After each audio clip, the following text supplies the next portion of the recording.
Hello guys, welcome back to my mini log. तर आम्ही गेलो होतो संध्याकाळी बाहेरचा असं स्नॅक्स खाण्यासाठी रात्री. नंतर मग मी क्लासला गेले तर मॅमने आम्हाला लाईटबद्दल खूप काय काय शिकवलं. डीपमध्ये एकदम नॉलेज दिलं. कोणती लाईट मॅन्डेटरी आहे, कोणती लाईट जास्त इफेक्ट देते, सगळं ऑल डिफ्युजर, सगळं ऑल डिटेलमध्ये लाईटचं सेशन घेतलं मॅमनी. आणि नंतर स्टोरेजसाठी काय काय करायचं, मोबाईल शूट कसं करायचं, सोशल मीडिया ऑल सेशन घेतलं. सोशल मीडिया कसं हँडल करायचं, व्हिडिओ एडिटिंग कसे करायचे.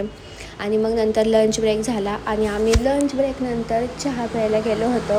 आणि मस्तपैकी आम्ही फ्रेंड्स मिळून चहा पिला. नंतर मॅमने त्यांचे लूक दाखवले, त्यांचं डिटेलिंग, आणि एवढं मस्त डिटेलिंग आहे ना त्यांचं, खूप परफेक्ट, एकदम परफेक्ट मेकअप. आणि नंतर एडिटिंग वगैरे शिकवलं. आणि मला आहे ना दीदीन भाऊजी भेटायला आले होते, तर मग आम्ही पुण्यात थोडंसं फिरलो आणि मग मला परत त्यांनी PGवर सोडलं. आणि भेटूया नेक्स्ट व्लॉगमध्ये. बाय.